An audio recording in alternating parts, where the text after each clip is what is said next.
Halo, saya Hafizul dari kelompok 6 kelas 9C.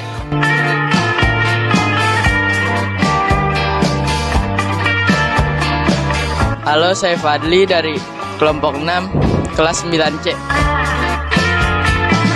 Wahai setan yang bersembunyi. Perkenalkan, nama saya Kaedi dari kelompok 6 kelas 9C.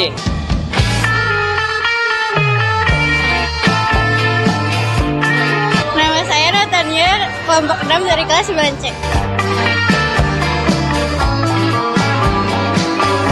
Halo, nama saya Aulia dari kelompok 6 kelas 9C. Perkenalkan, saya Safa dari kelompok 6 9C.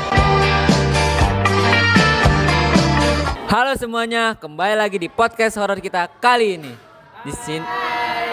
Di sini kita akan berbagi pengalaman sekaligus menceritakan pengalaman kita yang bisa menjadi hikmah untuk kalian semua. Dimulai dari siapa nih? Aja dulu. Gue. Jadi gini. Dulu itu gue pernah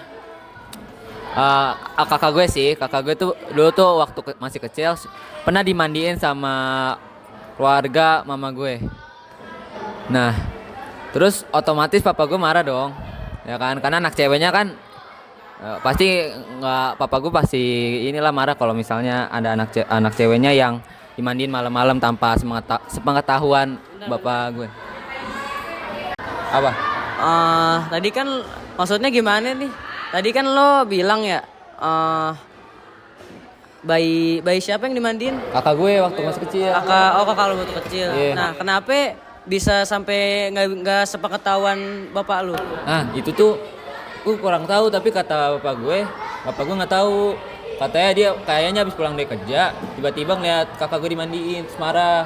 Oh gitu. Lanjut. Nah, terus kan bapak gue marah. Nah, akibat dari kakak gue itu dimandiin malam-malam, kakak gue tuh jadi jadi aneh gitu loh. Kayak tiap malam dia suka, katanya dia ngomong ada temennya di luar, dia pengen main. Karena kan dulu di rumah gue, kan dulu tinggalnya bareng nenek gue. Di rumah nenek gue tuh ada pohon mangga gitu kan, gede. Terus kakak gue tuh suka ngajakin mama gue gitu buat main bareng temennya di pohon mangga. Tapi sebenarnya nggak itu doang sih kejadiannya, banyak lagi. Bentar deh. Gue pengen Apa? nanya, kakak lo itu termasuk orang yang bisa ngelihat kayak gitu-gituan juga? Nah, itu kurang tahu, tapi kayaknya semenjak itu dia bisa ngeliat yang gitu-gitu. Oh, yaudah. Lanjut. Nah, terus akhirnya ya banyaklah kejadian yang gara-gara dimandiin itu. Nah, sampai akhirnya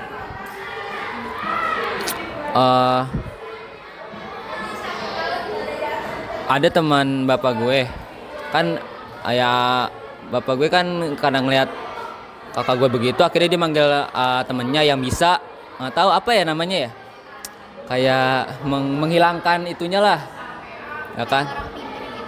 Ya, orang pintar yang bisa ngilangin itu, nggak tahu apa dia, yang bisa ngilangin gitu. Akhirnya dipanggil lah oleh bapak gue. Habis dipanggil akhirnya apain nggak tahu, terus akhirnya semakin kesini udah enggak. Jadi ya gitu. Jadi hikmahnya buat teman-teman semua ya, jangan pernah kalian suka mandi malam-malam kalau memang tidak benar-benar butuh. Jadi kalau misalnya emang butuh banget ya nggak apa-apa mandi, tapi kalau emang nggak butuh banget ya nggak usah lah, karena itu juga bisa mengundang itulah, tau lah sendiri. Berarti kalau misalnya kakak lo kan sekarang udah gede nih, ya kan? Kalau misalnya itu bisa dibuka lagi, berarti kakak lo bisa ngeliat lagi sekarang? Nggak tahu sih, tapi kayaknya sih bisa aja, karena kan dia dulu juga udah pernah itu. Gitu ya? Bisa sih. Nah, cerita gue udah selesai nih. Sekarang siapa nih yang mau cerita nih? Gua aja deh. Lo. Nah, ternyata yang cerita gua. Nah, yang pertama itu pengalaman gua yang paling menurut gua horor sih ya. Waktu gue nginep di Villa Bogor. Gue gak bakal sebut di tempatnya, pokoknya ini di deket kaki-kaki gunung begitu. Villanya tuh sebenarnya gede, lumayan gede. Spesial lah, kayak tempatnya spesial gede. Tapi bangunan ini tuh kalau waktu itu om gue pernah kayak cerita gitu kalau bangunan ini tuh udah lama banget dari zaman Belanda, tapi mungkin udah direnovasi. Tapi tetap ada barang-barang yang benar-benar dari zaman Belanda gitu. Dan kayunya pun kayak kerasa kerasa rapuh sedikit gitu. Nah, pas gue nginap di situ, kan dari pagi sampai malam tuh gue ada acara keluarga lah. Kayak Bentar. Itu apa sih? Waktu lu tinggal di situ tuh, di hotel di villa ya? Di villanya itu lu ada ngerasain apa gitu hal-hal yang janggal? oh, kalau awal-awal sih enggak, karena kan tujuan gue ke villa itu kan sekeluarga ya. Ya sekeluarga, belum ada yang ngomong kayak gitu. Oh. Oke. Lanjut, tadi tuh setelah gue sama keluarga gue nyelesain acara-acara keluarga sampai malam, kan yang lain udah pada tidur ya. Ya. Jadi yang lain pada tidur di kamarnya masing-masing, sama saudara masing-masing. Gua tuh sama saudara gua bertiga, kita tuh kayak jalan-jalan di sekitar villanya gitu. Jadi villa itu kayak ada perumahannya gitu, ada taman atau air terjunnya. Nah gue tuh waktu itu kayak sosokan gitu sama saudara gue, jam 1:30-an gue bertiga jalan-jalan malam. Sebenarnya sih pas jalan-jalan nggak terjadi apa-apaan, nggak ada yang serem, kita semua nggak ngelihat apa-apa. Cuma pas kita balik, kita kan udah balik tuh, kita lanjut ke kamar kita bertiga, kita tidur. Kita bertiga udah tidur karena udah capek banget kan jalan-jalan. Nah pas gue emang bangun karena pengen ngambil minum di bawah sama pengen buang air kecil. Pas gue minum, gue bingung. Semalam kan gue bertiga tuh, karena gue bertiga yang terakhir pulang. Nah pas gue bertiga terakhir pulang itu tutup pintunya tuh udah dikunci sama gue bertiga. Hah, gimana? Ulang coba. Kan semalamnya kan sebelum gue pulang itu, Iya. kan gue pulang abis jalan-jalan itu bertiga. Nah pas gue masuk villanya itu tuh pintunya udah gue bertiga kunci, soalnya kan kita mau tidur. Oh. Jadi awalnya terkunci. Pas gue ngambil minum itu pintunya udah kebuka. Kan 2 pintu ya. Satu Ya. pintu kebuka, satu pintunya masih tertutup. Makanya gue bingung. Jadi udah bawa kunci dan kuncinya pun udah gue taruh di atas lemari. Nah pas itu kebuka, pas gue ke depan gak ada apa-apa.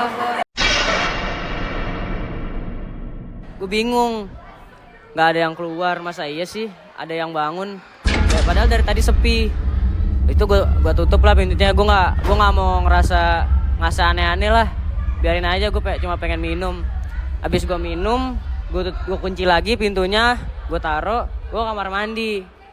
Nah habis kamar mandi itu tuh kan udah kamar mandi, gue nggak diapa-apain, gue cuma buang air kecil doang. Tuh ke atas lagi, pas di atas itu kan ada balkonnya ya, Iya.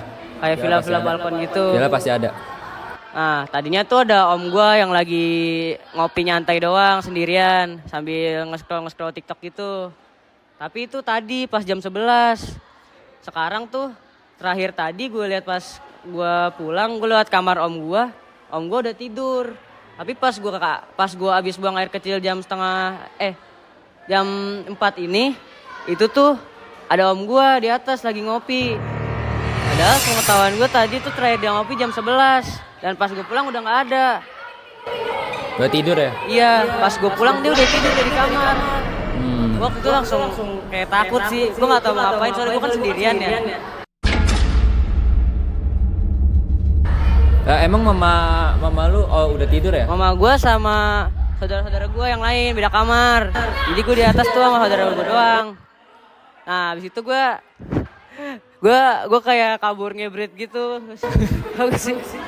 Soalnya gue takut. Soalnya ya gue tadi barusan ngeliat om gue tidur, masa tiba-tiba di atas. Gue langsung ngebret ke kamar. Gue langsung bangunin saudara gue yang satunya lagi. Tapi Karena, lu ini nggak ngecek om lu nggak di kamar masih ada? Iya, pas gue buang air kecil itu, om gue masih tidur di kamar, kelihatan pintunya kebuka, lagi tidur. Iya, gue langsung bangunin saudara gue cerita ke dia kayak gitu. Nah kata saudara gue kan emang udah SMA ya. Ya. Itu juga kayak orangnya pemberani gitu lah. Dia tinggi. Nah dia ngajak gue buat ini, buat nyamperin yang tadi. Nah pas samperin itu, pas gue keluar balkon, itu dia nggak ada apa-apa. Cuma ada gelas kopi satu tinggal sedikit.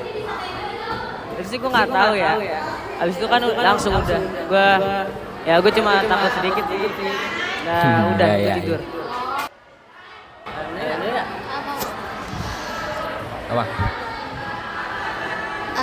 Jadi menurut lo itu si om lo itu kayak yang di balkon itu jelmaannya hantu atau? Ya menurut gue emang sih gitu ya. Kan gue ngelihat dengan mata kepala gue sendiri pas di bawah om gue lagi tidur. Gue nggak percaya kalau itu om gue di atas sih. Berarti kayak ada gimana ya? Kayak dua Iya. om lo itu ya? Gue nggak tahu Terus, itu yang di atas siapa. Terus kenapa keluarga lo milih villa itu buat dijadiin penginapan? Kan pasti ada dong villa yang lain yang lebih bagus. Karena- Sementara om lo kan juga udah tahu kalau itu villanya tuh dari pas bekas zaman Belanda gitu kan. Karena waktu itu tuh gue sama keluarga gue tuh nggak tahu. Biasa doang villa lama doang ya paling ada apalah begitu doang. Terus om gue tuh juga biasanya om gue sama teman-temannya tuh nginepnya villa itu, jadi kayak udah langganan gitu, makanya om gue rekomendasiin. Om gue Berarti nggak pernah emang- kena gitu-gituan sih. Mungkin karena om gue nginepnya nggak rame-rame kali ya. Karena ini rame-rame di acara keluarga mungkin jadi kayak gitu. Berarti emang villanya itu pilihan keluarga lu dari awal gitu ya, nggak ada opsi lain. Ya ada sebenarnya, cuma kan rekomendasi om gue itu. Yaudah. Dia apa yang bisa diambil? Jadi kesimpulan yang bisa diambil atau amanat dan hikmah yang bisa kita ambil dari cerita gue barusan adalah kalau kalian di tempat, bukan di tempat kalian atau di tempat umum, jangan berlaku semena-mena guys. Jadi kayak kalian kalau di tempat orang atau di tempat umum, kalian jangan mungkin kayak gue tadi sosokan kayak keluar jalan-jalan sekitar jalan-jalan jam 3 tanpa keperluan penting. Mending kalau nggak penting kalian nggak usah keluar guys, karena bukan daerah-daerah gitu. Ya, jadi kesimpulannya ya udah diceritain kayak dia, kalian kalau misalnya di luar bukan di tempat kalian, lingkungan kalian ya jaga Iya, ini betul. aja, jangan soan ya. Iya Jangan songong, jadi ya udahlah. Gitu. Ya udah. Oke guys, jadi kita pindah tempat lagi karena supaya kita lebih kondusif. Jadi habis gue yang cerita tadi, setelah gue cerita, siapa yang mau lanjut cerita? Oke. Nah, jadi di sini gue mau ceritain tentang salah satu sekolah. Kita sebut aja ini sekolah A. Nah, di sini tuh ada satu kelas yang dimana muridnya tuh suka ngomong kasar dan lebih sering di kursi gurunya ini. Nah, terus tuh penghuni di kelasnya tuh kayak gak suka dan marah dengan cara masuk kayak ngomong gitu kayak yang bisa Komunikasi. komunikasi gitu. Nah, akhirnya sekelas itu ya mereka meminta maaf ke penghuninya gitu dengan cara sih yang bisa ngeliat ini. Nah, katanya sampai 3 hari mereka belum 3 hari. Nah, 2 hari ini tuh selalu gagal, kayak gak berhasil gitu buat minta maaf. Terus di hari terakhir mereka minta maaf, tapi si yang bisa komunikasi ini malah kebawa ke dunia mereka. Coba deh bentar, yang berkomunikasi, yang bisa komunikasi itu dia perempuan atau laki-laki? Perempuan. Ya. Nah, terus karena mereka sekelas juga nggak tahu mau ngapain dan mereka juga nggak bisa komunikasi sama halusnya juga, jadi mereka manggil guru buat bantuin si yang bisa komunikasi buat nyadarin lagi. Nah, Jadi yang komunikasi itu dia itu kayak kesurupan atau kayak gimana gitu? kayaknya nggak bisa disebut kesurupan juga, kayak komunikasi aja sih. Berarti jasadnya tetap di dunia tapi, tapi rohnya rohnya, di sana iya. gitu. Berarti kayak sebagai perantara doang gitu ya buat Iya. menyampaikan apa yang dia pengen sampaikan. Iya. Si murid yang duduk di kursi guru ini dia emang lagi ngapain sampai ngomong kasar gitu? Kayak biasanya mereka kan kayak ngobrol gitu, suka ngomong kasar, main game. Dan banyak lagi. Lanjut. Udah selesai. Oke, jadi pelajaran yang bisa diambil.